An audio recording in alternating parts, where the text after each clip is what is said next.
A part of me wants to film a video teaching people how to block because I'm like, do Yes. you know you could block me? You could block Yeah. us. You don't have to see another video for Oh, me for as long as you live, okay? yes. I had a Like, video hit 1 million last week and the comments were insane. And I was just like, you guys know you can scroll, right? Like you you can don't have to. scroll. They're like, why am I seeing this in my feed? It's like, because you're interacting with it. Like that is why you're seeing it. Yeah, TikTok doesn't know that you're interacting angrily. It just knows you're interacting, okay? Correct. It's So bringing you back, actually.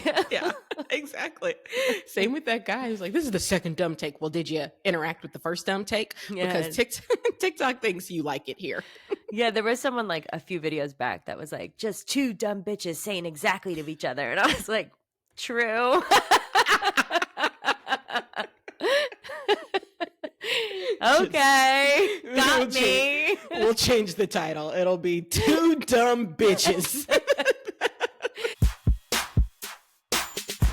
Hello and welcome to Two Queens, Two Crowns. I am your host, KJ Miller, founder, lecturer, and content creator.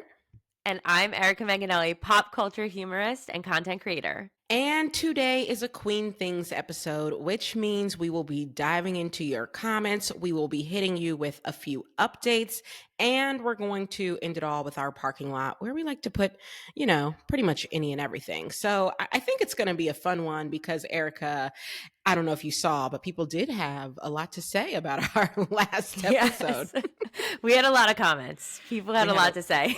People had thoughts, and turns out there are a lot more Camila Cabello fans than I realized. Yeah, there were. I went in that comment section. I didn't go on YouTube though, so I don't know what was over there. Yeah, and someone told me I was mispronouncing her name. They didn't clarify how to pronounce it. I almost asked. Yeah, I saw that comment.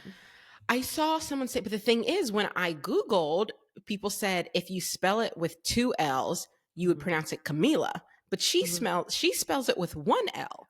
Yeah. So is it still Camila?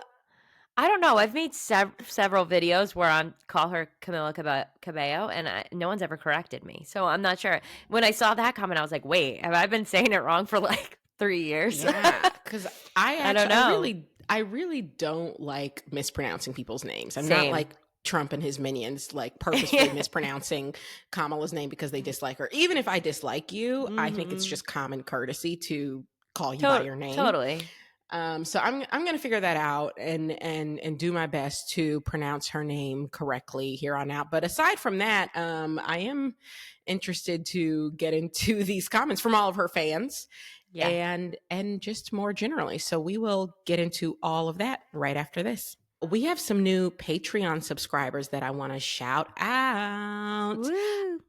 So there are 2 new Patreon subscribers as of this week. One is named Timothy. Welcome, Timothy.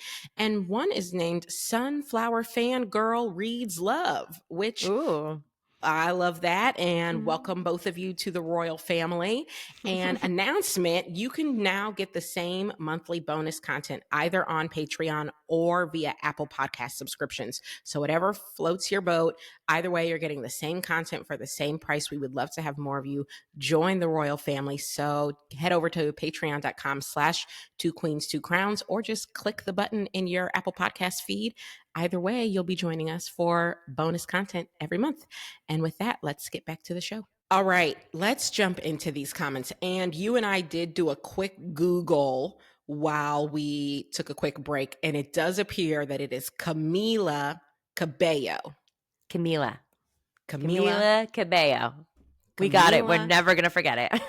I'm never going to forget. I'm never going to say it wrong again. All right, guys. So let's actually jump into some of these comments from what I assume are Camila Cabello fans.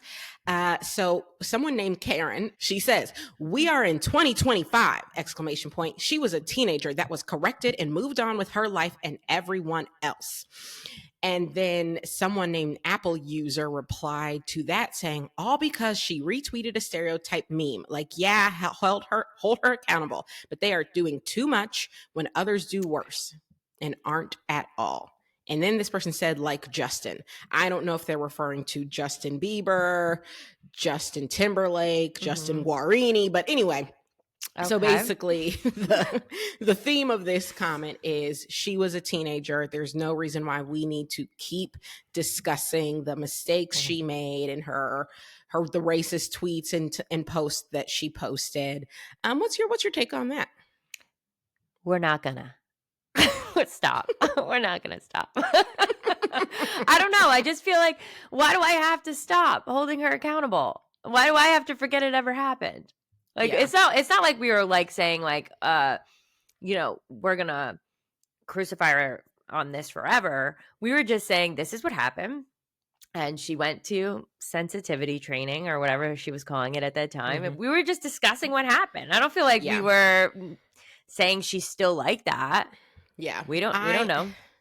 I just personally feel like I don't agree with the take that because something happened in the past and somebody apologized for it, it should never get brought up again. Doesn't go away. Yeah, like that's I don't think that's fair.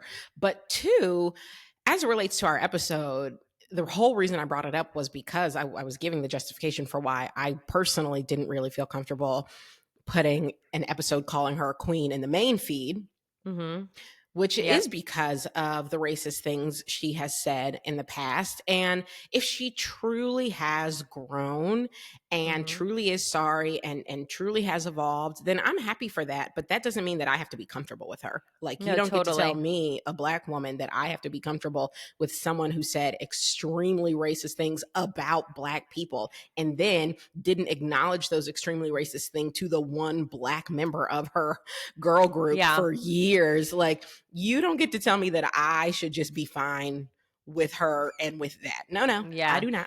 So I'm not saying I don't even think about Camila Cabello all that often, but as it related to this episode, I felt the need to clarify, like, listen, for me, calling her a queen is going a little bit far, but that doesn't mean I don't want to discuss what's in the zeitgeist, and her whole situationship between Sean and Sabrina was in the zeitgeist. So I wanted to discuss it. Yeah, I also think it's a little silly to say that like we don't hold anyone else to like that standard, because like I think that we would drag everyone equally. Like we would, if it was anyone else, we'd bring it up, especially a man. Come on, we would bring it up. 100,000% we would bring it up. And you know what? I think if these people who commented that in particular are Camila Cabello fans, I wonder if a part of what they're saying is like if they think she's been held back more by it than, for instance, like a Justin Bieber. Because I do know Justin Bieber also said had like some race. I think there was a YouTube video where he used the N-word. Oh, and I missed that. I missed that. Yeah, it was when he was like maybe 12 or so. And and obviously not okay, but one, I don't have any episodes talking about Justin Bieber. Okay. And we're not gonna probably. It seems unlikely to me.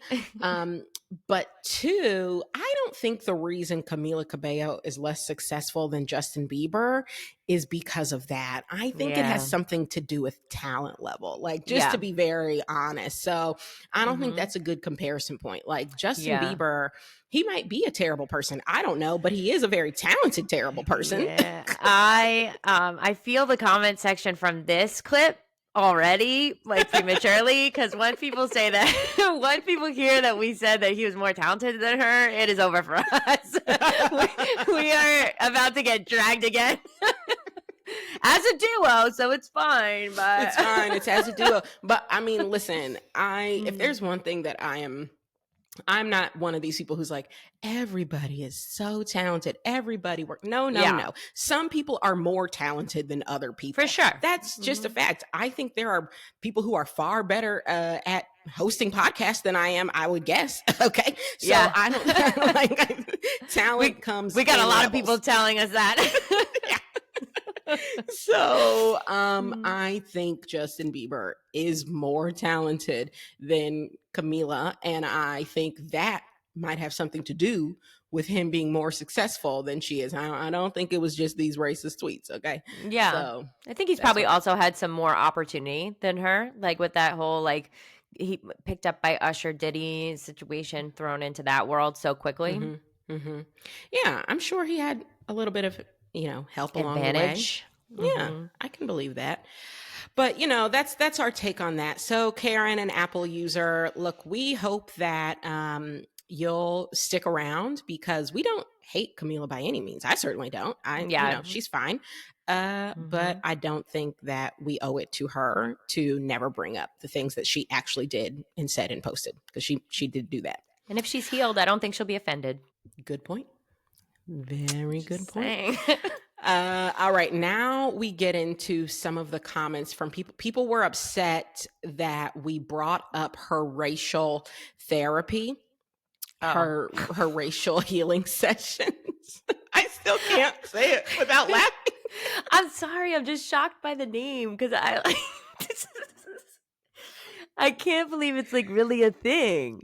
And honestly, I was calling it racial therapy, but she called it racial healing sessions. And that makes it more funny to me. Like, I don't think the actual name she used is less funny, but people were a little upset that we were laughing about it. And so they wanted us to know some things. And so I'm going to read a few comments here. Now, again, Apple user commented on this video as well and said, "You guys are laughing, but I actually looked into it, and it was made by POC, people of color, to have open conversations about racism. And she did the interview to shed light on the project."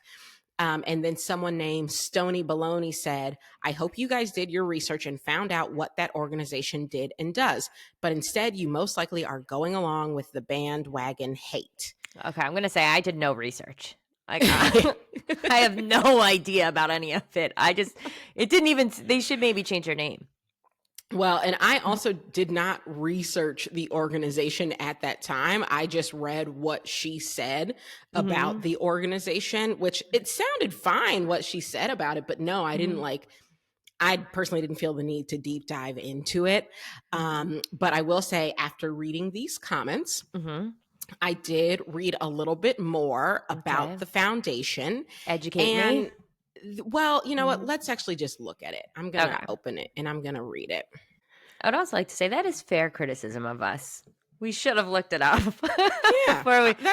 before we made too many jokes.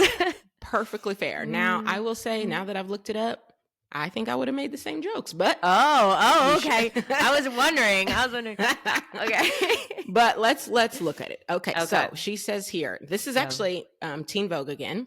Okay. It says, Camila explained that she joined the National Compadres Network Racial Healing Program shortly after issuing her public apology in December 2019 in an effort to educate herself.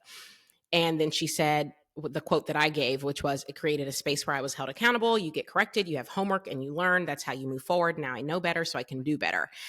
And then the article continues, according to the singer-songwriter, the sessions spurred a motivation to take further action herself. As I learned more about other people's experiences in the world, I was like, how do I help the people who are on the front lines of dismantling systems that create oppression? And how do I bridge that with my own personal journey with mental health and healing? Camila explained that these questions led her to join forces with the Movement Voter Fund to help create the Healing Justice Project, donating $250,000 to 10 different organizations working to promote equity and fight for racial justice. So that is what she did. And then I'm going to click on this link for the National Compadres Network. And according to their website, their mission is to strengthen and reroute the capacity of individuals, families, and communities to honor, rebalance, and redevelop the authentic identity, values, traditions, and indigenous practices of Chicano, Latino, Native, Raza, and other communities of color as the path to the honoring of all their relations and lifelong well-being. Okay. So that's the organization, and they do these racial healing sessions, or at least they did when she took them. And after that, she donated $250,000 to various Black and brown organizations. So this might be a silly question. Is it a nonprofit? I think so. I do think it's a nonprofit. Okay.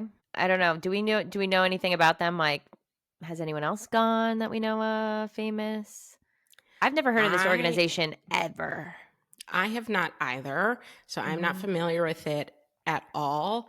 I mean, I guess what I will say in all seriousness is I am glad that she understood that there was a need to take this seriously, because oftentimes racism is just sort of brushed aside, or people feel like, oh, I can't possibly be racist. Just because I made a racist joke doesn't mean I am racist. When in fact, a lot of us do have implicit biases and prejudices against people who don't look like us or weren't raised like us. And so I'm glad that she took it seriously. I will say that in all seriousness. I still think I just don't think I would have changed the jokes that that we made, because it still was funny. The way she phrased it was still funny. Yeah, I agree. It was still funny the way that it sort of like took off in pop culture. As I said, people really were having a time on TikTok and on social media with it. All of that was still funny to me. And the phrase racial healing sessions is still funny to me. So I don't know. I'm not going to not laugh if something is funny to me, but I am happy that she took it seriously. And if she really did the work and is better on this side of it, then I'm happy for her for that. Yeah, I think if it was called like racial sensitivity training, I wouldn't have thought it was funny. But the other name cracked me up. I'm sorry. It did. It didn't really seem did. like a real class. It really just didn't. I'm sorry. Change the name. Yeah. And also, like, some of the way she's even phrasing this quote, to me, I mean, it very much gives like, these are words that I was given to say. How can I help people who are on the front lines of dismantling systems that create oppression? Well, great. I love it. And you have publicists for a reason. Yeah. But does that sound like something that just organically rolled off her tongue? No, it doesn't. It sounds like PR cleanup. It's a PR cleanup. That's what it is. And I think that's how it was interpreted at the time. And I think that's the vein we discussed it in. And I think that is okay. I think it's okay for a pop culture podcast to discuss the pop culture of it all. For sure. But I do hope she... I hope she has grown from it. I hope she learned a lot while she was there. I have great intentions in that aspect of it, but it's still funny. It's still funny. I'm sorry. It's funny. Funny is funny. So funny. Sis. Sorry. And here we are. Okay, so that's what they had to say about the racial healing sessions. Let me see. Every time it's funny. It's funny every time. Sorry, I just wish it wasn't called that. Oh my God. What is she? Okay, I'm just going to stop. I'm going to dig myself a bigger hole, and then people are going to be really mad at me. So. Okay, so then the next comment that I will bring up here was actually about, I don't know if you recall, but we said Shawn Mendes, we weren't sure if he was a green flag or a red flag. We had that conversation. Yeah. And actually the comments under that video, everyone was just agreeing with us. So it was a take everyone agreed with. I saw that. Yeah. So someone named with the username Sassy said, "You ladies are my fave. Can't stop laughing at this. That is the vibe. Like a puka shell wearing travel bro." Yes. Yes. When she said that, I was like, oh yes, puka shell necklace. Like totally. Yeah. And then Redhead K says, "This is the exact vibe I get from him." 3 Crystal 3 Clear 3 says, "I agree," with a laughing emoji. And Lindsay Lou Who 89 says, "Major douche canoe vibes from him." So, I saw that. That was harsher than our take. That was definitely harsher than our take. But it does seem like the vibe people have of Shawn Mendes right now is maybe a little sus, it seems. Totally. I don't know, but I have a general rule of thumb. If you're too much of a green flag as a man, then there's probably a red flag in there. I don't know. That's just your That's just my general rule of thumb. Like when that whole thing was going on with Blake Lively and that other guy that was, oh my God, his name is escaping me, so don't yell at me. Was Justin Baldoni? Yeah. And everyone's like, oh, he's the best guy ever. And I was like one of the only people, I got so much hate because I was one of the only people that was like, he's too much of a green flag. Something is up.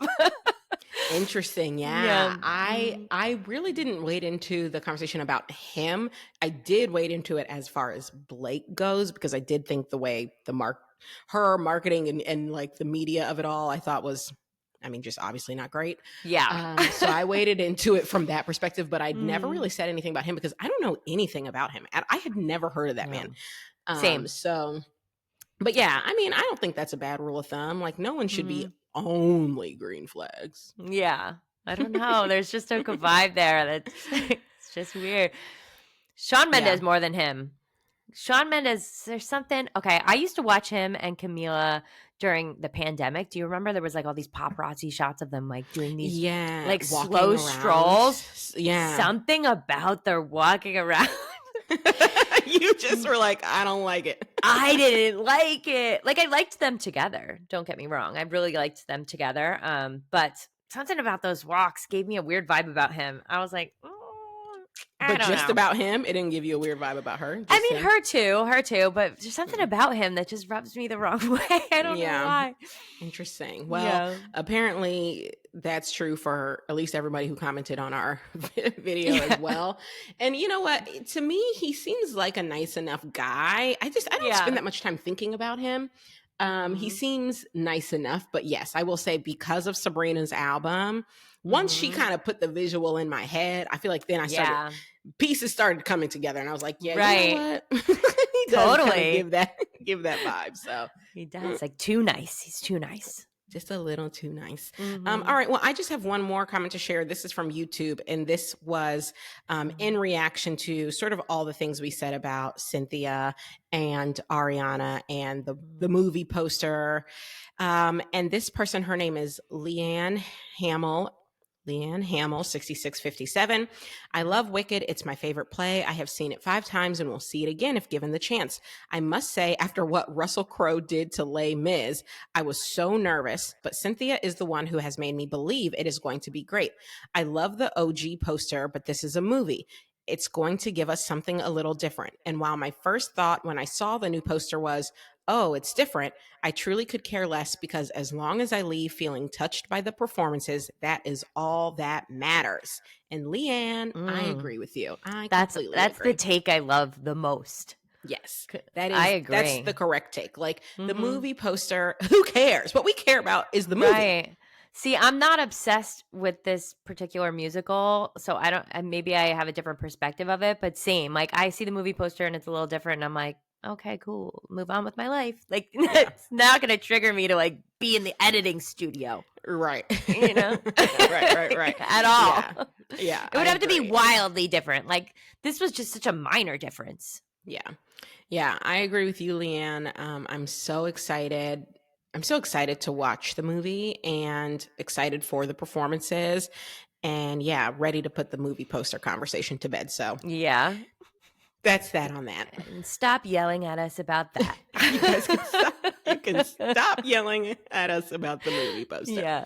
All right. Well, with that said, let's dive into some updates. And actually, Wicked is going to be the first update on my agenda because did you see that Cynthia and Ariana hosted a private screening of the movie for Kim Kardashian and her family and all the kids? Did you see this? Yeah, I made a movie. I made a video about this. Yes. Okay, so tell me your thoughts. I didn't catch your TikTok. What were your thoughts? Okay. Well, originally when I saw it, it was getting a lot of hate, which a lot of people were saying things like, you know, this could have been for people who are poor or like really like the movie, extreme fans, which I agreed. My biggest thing that I was focusing on was I couldn't believe that Kim Kardashian and Ariana Grande were in the same room after like Kim dated Pete. And I just felt like that was going to be uncomfortable. I know there's probably no bad blood, but like it just seemed like that would be uncomfortable. And for me, I could never do that.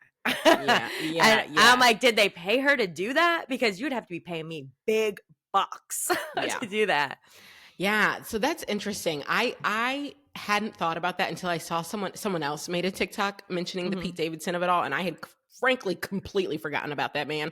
So I forgot. But I will say I agree with the takes on like why do a private screening for the Kardashians before you do one for, I don't know, some children's musical theater group somewhere? Or, I saw people saying like a children's hospital or, a high school theater program. There are just so many people who love this musical and who don't have hundreds of millions of dollars. Totally. That like if you were going to do this, I can just think of so many more people who would seem more deserving of this sort of thing. Yeah. And I just feel like it would play better. But, you know, then again, like Kim Kardashian does have, I mean, what does she have? Like 300 million Instagram followers. Yeah. And they clearly have a big marketing budget, and they've been popping up everywhere. Like we spoke about, they have a million different product collaborations. Yeah. A bunch of commercials.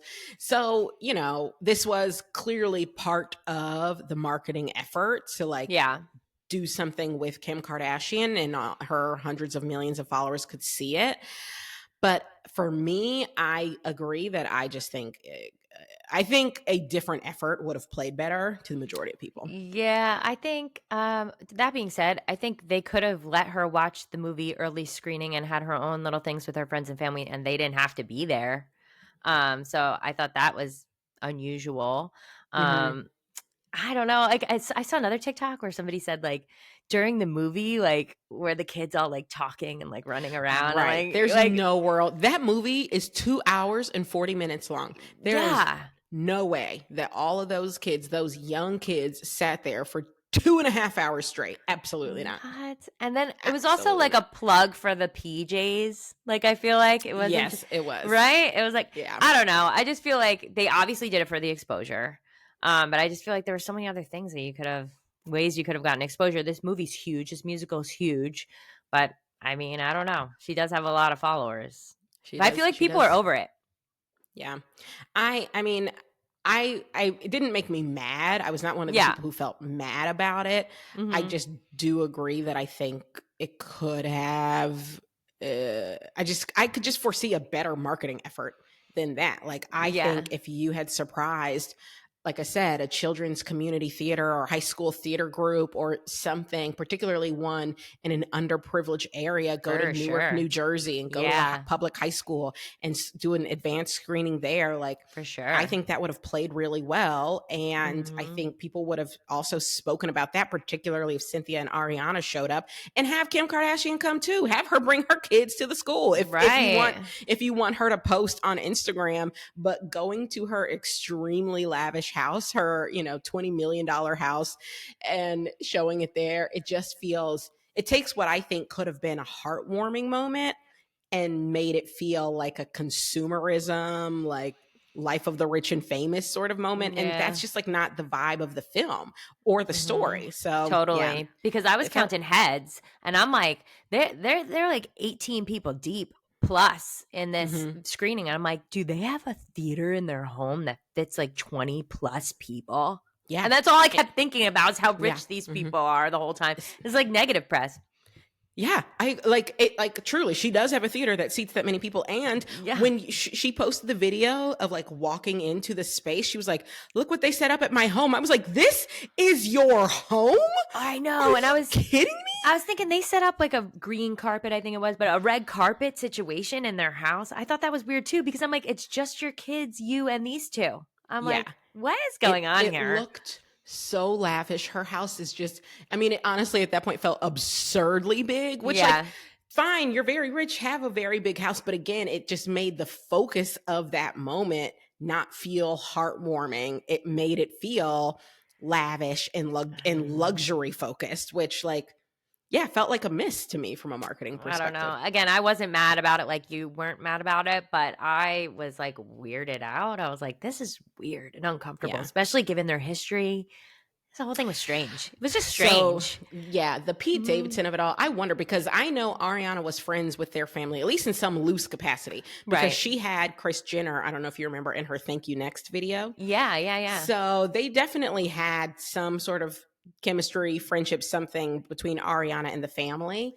Then, obviously Kim dated Pete Davidson, and Ariana was engaged to Pete Davidson. So I do feel like that could be weird, and maybe for them it just isn't, because they've both just moved on so much that they're like, who cares? Maybe. It was like so traumatic for Ariana Grande. I feel like she was like going allegedly outside SNL, like very upset for like long periods of time, trying to get inside to say hi to him. Like, I just feel like it's just uncomfortable.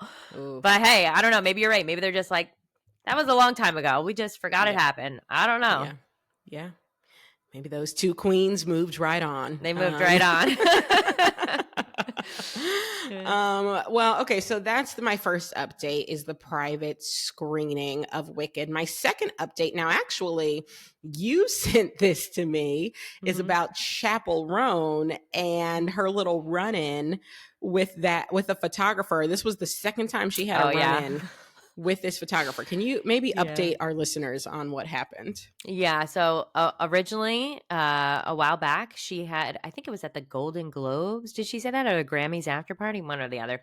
She got into an argument with a paparazzi. He allegedly called her some sort of name, told her to shut the fuck up or something. Yeah, I think he may have said shut the fuck up to her. Yeah. And then she said it back to him, and it was like a whole thing. Well, now she's back on the red carpet, and she ran into him again.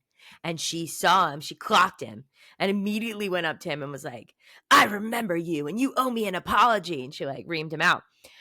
The what I took from that scenario, other than obviously she stood her ground and argued with the guy a second time, was there was like this, I guess she was a publicist, this young girl coming, trying to drag her away and bring her back for photos. And the girl looked so uncomfortable. She was like, she didn't know what to do. And I felt so bad for her. Like, I felt like, oh man, if I had that job and I had to pull her away, I would be so uncomfortable. I would not know what to do.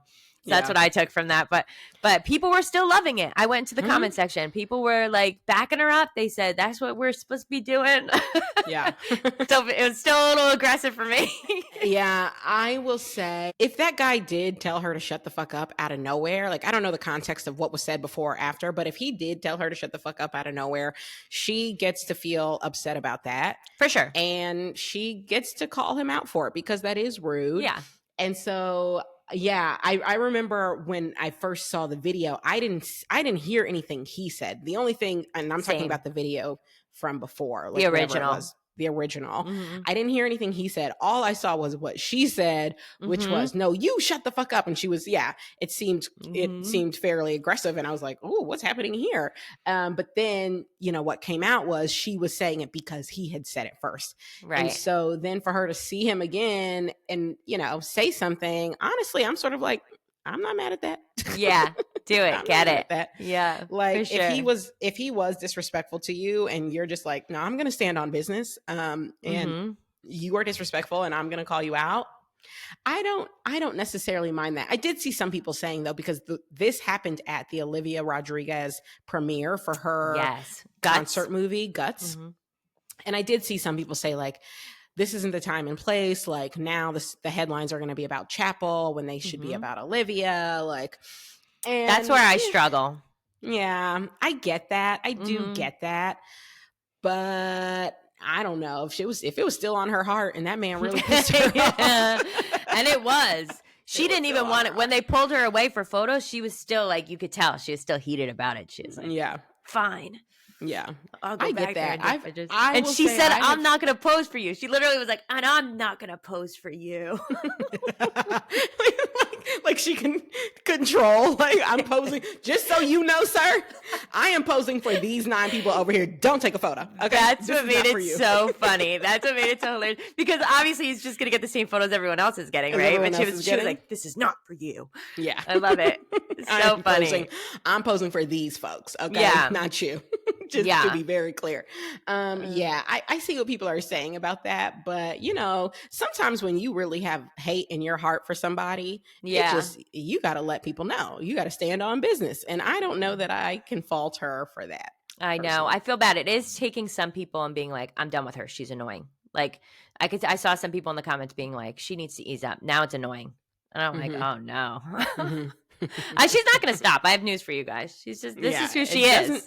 It does not seem that way. And see, my whole thing is because now I did, as we all know, or some of us know, because you may have seen my videos, when Chappell was yelling at people because she was upset at being held accountable for her words about the election. I was very happy to say, girl, wrap it up. This isn't cute. Get a publicist. Like, cute. So I understand people who might feel annoyed by Chappell, because in that moment, I definitely felt annoyed by her. But what I was annoyed by wasn't that she was just out here saying things. It's that she was communicating poorly and then getting mad when people pointed out that she was communicating poorly and that she said some things and equivocated in a way. Like, if you're going to communicate poorly, fine, but you can't get mad when people point it out. Yeah. Now, that to me is different than if someone is actually being disrespectful to her saying in that moment, you're being disrespectful, and holding on to that thought and being like, and I'm still not done. Like, Yeah. I won't say it's the most professional of behaviors. It's certainly Right. not, but I don't necessarily get as mad at that. Yeah, agreed. I think the only thing that annoyed me with the second video was that like the people on the carpet that are in charge of like keeping it moving, keeping the photos going, were put in kind of a little bit of an uncomfortable situation, and that part sucked, I felt like, for them. But otherwise, get it, girl. Yeah. Tear him up. Listen, you gotta do what you gotta do out here, I guess. Yeah. Okay, another update, this time on Sabrina. Sabrina Carpenter, just wanted to shout out the fact that she showed up at Eras Tour in New Orleans and did a surprise song with Taylor. They did Please, Please, Please. Or first of all, they started with Espresso, Right. then mashed it up with Is It Over Now? And then mashed that up with Please, Please, Please. And I thought it was so fantastic. I almost cried watching that performance. Like, I know they've screaming. Yeah, I know they've performed together before, but I don't know, something about this one. I think it almost felt like the mentorship of it. Yeah. And because Sabrina's on her own tour right now, that she for sure, part of the reason she was able to sell out and do so well with that tour is because she opened for Taylor. So I feel like Taylor almost helped send her on that tour. And now Sabrina's coming back to her tour. And it just felt like such a beautiful full circle moment. And then I also just thought the mashup of those three songs was like done. It was so good. Perfectly. Yeah. And I don't know, it warmed my heart. I loved it. It was giving Mother. It was like, I don't know, something about it. But yeah, I was watching on a live stream and I saw her on the phone with her and I was like, I was like freaking out. I'm like, is she going to bring her out? Is she going to bring her? It was so good. I was like, should I record this? Am I going to see it again? I was pumped. I saw it the next morning when I woke up. I saw it on TikTok and I loved that. And I just really do like Sabrina Carpenter's music. And I like that she's having this moment of, a real rise in fame and popularity on her 6th album, because to me, it just showcases like she's been in the game for a long time. Like, she's been working, not a long time, she's quite young, but a long time in terms of like, she's been working at it since she was really young. And I have a lot of respect for her. And I thought that was a really cute moment. So just wanted to I love her. I get so excited. She's so cute and small. I know she is. She's so cute. So cute. Like, I knew she was small, but seeing her stand up there next to Taylor, and she had on huge high heels. She had on platform, like 6-inch heels, and she was still like a whole foot below Taylor. Yeah. I saw people, so I don't know when you watch it if you notice that Taylor was using like different notes than the original song. And people were like, she wishes you weren't even singing. Like, shut up. Did you see those comments?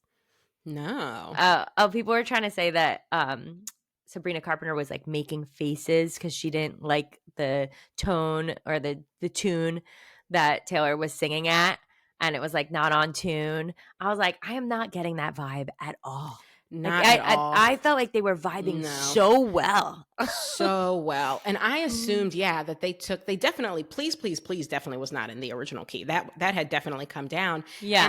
And I assumed Espresso might have been in a different key too, because like Taylor, she had to play the whole time. She was playing guitar the whole time. And so to ask her to not only play the whole time, play 3 different songs, but be switching up the key each, like to me. Yeah, you were going to mash them all together. Yeah. If you're going to mash them all together, I would play them if it were me, and I don't play guitar, but if it were me, I would play them all in the same key. I'd be like, let's pick one key and run with it, because I'm doing a lot up here. Like, right. And so I think, there was no bad vibe up there. And you want it to be different. You don't want it to be identical. Like, I don't know. I think people just want to fight. They'll pick anything. And people love to pit women against each other, but that was just such a beautiful moment with the two of them. It was wonderful. I loved it. It was great. Well, one more. I have two more updates here. I'm gonna.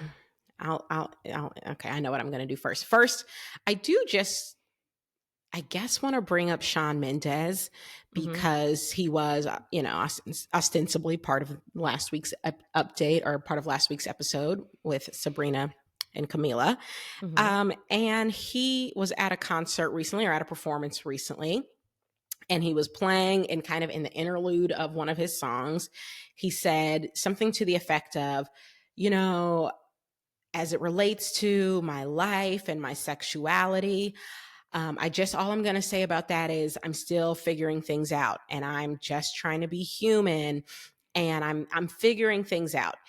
And the context behind that is there's been speculation for a really long time that Shawn Mendes might be gay or bi. I don't know. I've just speculation has Yeah. abounded about his sexuality. I personally never speculate on people's sexuality. Yeah. Same. That is not something I do. It certainly isn't something I do publicly.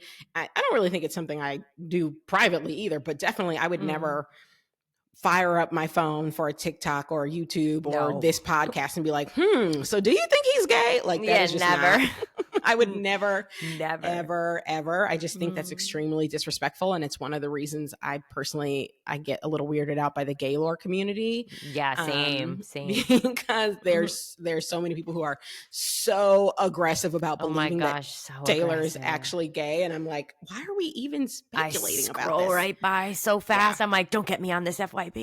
No, yeah, I scroll as Mhm. well. So anyway, Mhm. I don't speculate on people's sexuality, and that's why first of all, it wasn't relevant to last week's episode, but also, Yeah. even if it were relevant, it's not something I'd want to discuss. But now that he has discussed it, Yeah. I guess what I will say is, he sounded to me, in terms of how he phrased it and saying, I'm still figuring things out. I'm just trying to be human and figure things out as I go. It sounded to me like he was saying, listen, this isn't something that I want to speak about definitively right now. Mhm. And, I know all this speculation is happening, and I'm still figuring it out. So if I'm still figuring it out, why would I be talking to all of you about it? Like, Yeah, yeah.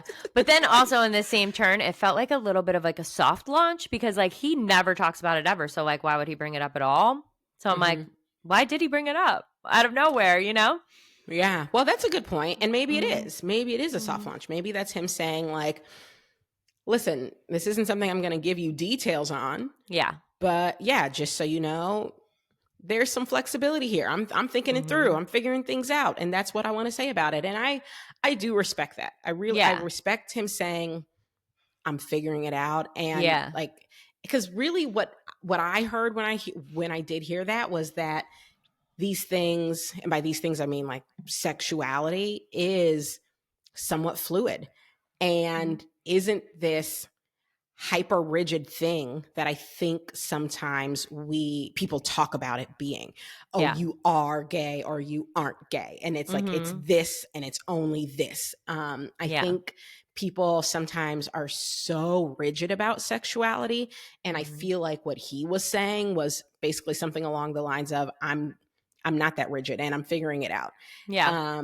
And it is kind of this like, it's a bit more fluid for me. And Mhm. I like that, because I like when we can continue to dispel the narrative that you Mhm. have to be one thing all the time, one Yeah. way, as it relates to your sexuality. For sure.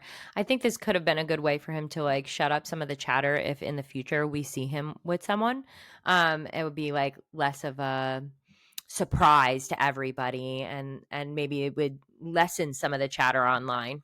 hmm And I will say, as I think about it, I can't think of any famous male celebrities who publicly identify as bi, like Mhm. who I've seen publicly with both men and women, where I can think of Mhm. plenty of women who I've seen with both men and women. But Yeah. I can't think of any men who I've seen.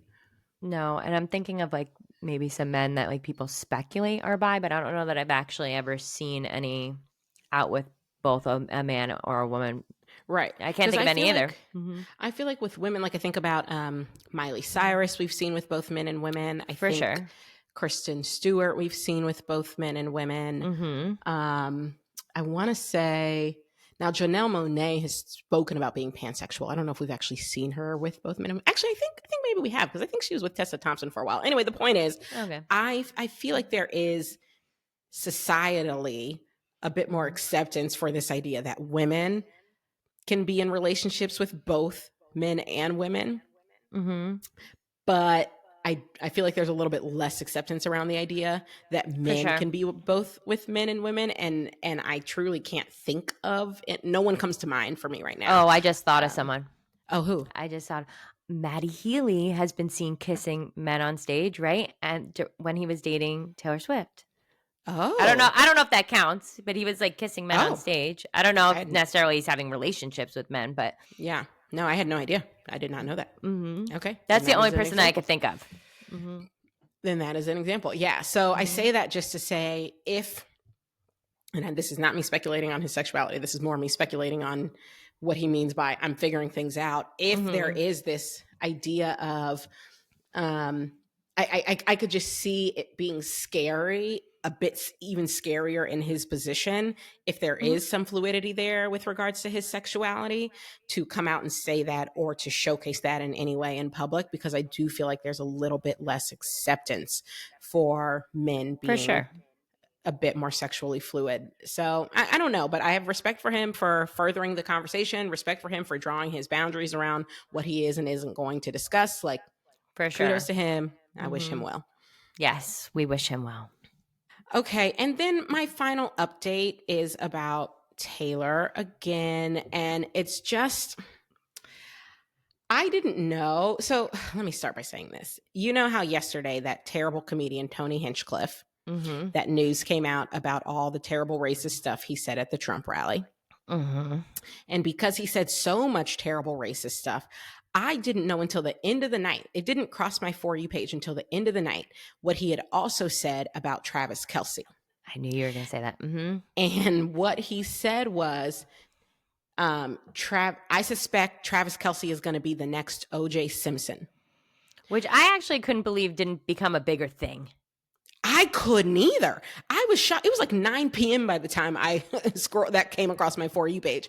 And I think it was because he said so much terrible shit that it didn't even rise to the top. But when I heard it and realized, like, essentially what he's implying is that Travis Kelce is going to kill Taylor Swift.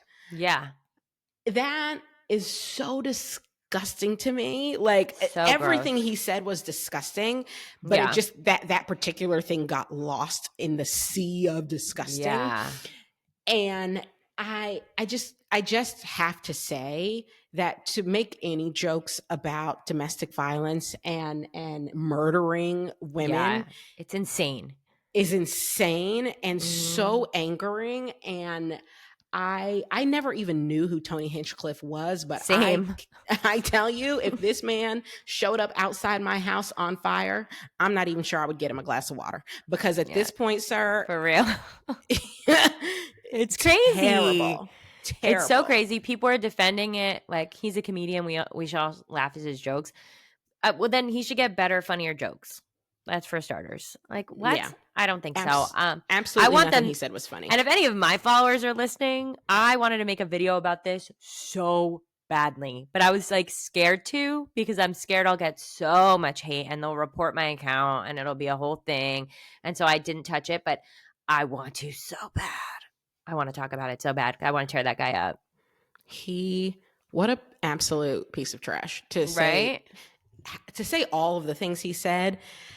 Oh, it just really made me mad. And I just hate that, like, Taylor, that any woman has to be the subject of bullshit like that. It can't feel good. I saw someone's take on TikTok being like, I hope this is the one time Travis doesn't take the high road. I saw that too. And I agree. But I know he's not going to. He's just not. But I wish he would make a statement, because that is crazy. I'm like, this is nuts. How are they allowing this? It's insane to me. Oh my God. It breaks my heart that there are so many people who agree with that line of thinking. That breaks my heart. Like nearly half the country, which is like so crazy to me.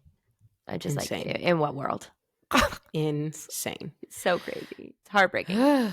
But I mean, we know Taylor is such a strong woman and, you know, potentially not even bothered by the bullshit that someone like him and would Travis say, Kelce but does not give that vibe. Like, he No. does not even give that vibe. There's never been an allegation of him being like that. Right. It's just a no. Right. And that exactly. And to your point, like, that's to say nothing of Travis's character. Like, to say Correct. that he might kill Taylor and suggest, you know, joke about violence against Taylor, but then to also joke about Travis being a domestic abuser when Yeah. there's no reason to think that. And there are plenty of domestic abusers in the NFL. If you want to For make jokes, sure. there are For plenty sure. of them. And in Hollywood. And in Hollywood, plenty of known abusers you can make jokes about if that's the joke you want to make. P. Diddy is Okay. like the easiest one. There's like a literal video. Brad Pitt. Am I the one Yeah. who remembers him beating On the up plane. half his family on a plane in midair? So And there. sadly plenty of enough, people we you could talk we about. could go on. We could go on. We could literally go on. For him to make that joke, yeah, just disgusting. I hate Yeah. that for Travis. I hate that for Taylor. I don't want to hear from him again. Agreed. Okay. Well. That brings us to the end of our updates. We are now in our parking lot. Anything else you want to leave the listeners with? I did not get chosen for People Magazine's sexiest TikToker, so I'm a little disappointed about that. Mark Estes won, and I wasn't even nominated, so it's just like there's that. Surprise of the century. I was not the winner of first of all, Erica, I didn't even know that was a thing. How long Me has neither. it been a thing? I don't know. I saw it today and I was like, what? And like, I've been getting these emails. Like, I get crazy emails, but I've been getting these emails from an OF agency that's been like hounding me down, which I am not doing. Just spoiler alert. I'm happily married and my husband will leave me. Like, I am not doing that. But they just have been sending me repetitive emails. And I'm like, wow, the OF community is really trying to seek me out. And I didn't even win this award. What is going on? But now I feel bad about myself. Nobody from OnlyFans is emailing me. Okay, so why am I not getting an email from OnlyFans? Oh my God. I don't know. Listen, they had a really serious sales pitch. They were like, you can make anywhere. It's like an agency or whatever. It's not actually OF, but they're like an agency. They said you can make anywhere between $35,000 and $450,000 a month. I was like, huh? And not that they didn't just email me once. They emailed me twice. The second email was like, did you get our first email? I was like, yeah. No, I haven't answered them back, but I sent it to my husband and he called me right before we were about to record. And he's like, wow, they really know what that community wants. They are stalking you down. Yeah. Now I want to know, like, what would you have to do? Because now I will say the thing about OnlyFans is I have never been on OnlyFans, but I do remember I went to a female founders event once and at that time she was the CEO, a woman was CEO of OnlyFans. And so she was talking about all the different content types where people make a lot of money. And she's like, people think it's just like sex, but it's not. Yeah. She's like, so there are all sorts of different categories on OnlyFans. It's not just sex. I do think it's a lot of sex. Yeah, I think so too. But it's not just that. And so, yeah, I'm curious, like, do they want you to do the sex stuff or the non-sex stuff? I mean, I do know. I think it's the sex stuff. And I only say that because I went on their Instagram, just curiosity. I was like, I have to go on their Instagram and see what they got going on over there. And I was telling my husband, why did they pick me? Because like every single person on there looks like a Kim Kardashian lookalike, and I am clearly not that, you know. And they're in like thongs and stuff. So I think that's what the range of stuff they wanted me to go towards. Yes. But I was like, what is going on? I think it may have stemmed from a video that I made about I did a try on haul for TA3 swim like a year ago, and I had put it on YouTube. Just like a review of the bathing suit, which by the way, great bathing suit. The founder is wonderful. She's so nice. She always talks to me. And for whatever reason, this has circulated on YouTube as 100% men have watched the video, not any women at all. When I go into my analytics, okay, for only 36 seconds. Okay, and I'm talking about like 50,000 views. Like it's holding my whole channel. Like my whole channel is just views. Okay, so I made a video about it because I thought it was like the funniest thing ever. Like I was like, this is hilarious. In my one pieces that cinch me to make me not look like I have a huge belly. Like I'm sorry, it's so funny to me. And I said this is like my PG version of an OF, and I think maybe the agency saw that. Oh, and now they're like, trying to. They're like, so you're interested? Right. So you're interested. They're like, so you're saying what do we have chance. to do? You're telling me there's a chance, Erica. That is so funny. But now, honestly, I want to know why no one from OnlyFans is reaching out to me. Okay, because not to say I would do it. I wouldn't. But I don't know. I feel like somebody on OnlyFans would find me attractive as well. I think so. I mean, listen. They should check out Two Queens, Two Crowns. Okay. I'm going to email them back. Listen, please subscribe to our channel. Yeah. I mean, I would like to know, just, is there a way we could do it, but stay fully clothed and mostly chit chat? Like, could we just do this podcast? Right. Which I think like before the pandemic, I think that's what it was. It was like the video game community and stuff. And they would it was like almost like a subscription to just like hear more, like Patreon type thing. I think that's how it started. Then the pandemic, people like couldn't work. And it just evolved. It just, maybe we'll start at Two Queens, Two Crowns After Dark. And we'll put that over on. Yeah. We'll just talk a whole lot of shit over there. Yeah. And we'll do it in our TA3 swimsuits. Yeah. We'll put on swimsuits. We'll run the podcast in swimsuits. And then that'll be the OnlyFans content. Right. Exactly. All right. We figured it out. That is it for the week. Be sure to follow us on TikTok at Two Queens, Two Crowns, and to check out the podcast on YouTube, Two Queens, Two Crowns. Erica and I would also love for you to follow us on our personal socials. I'm on TikTok at @Iam_KJ Miller and YouTube with the handle IamKJ Miller. And Erica's on IG at LetABeKnow and TikTok at LetABitchKnow. See you next week. Bye.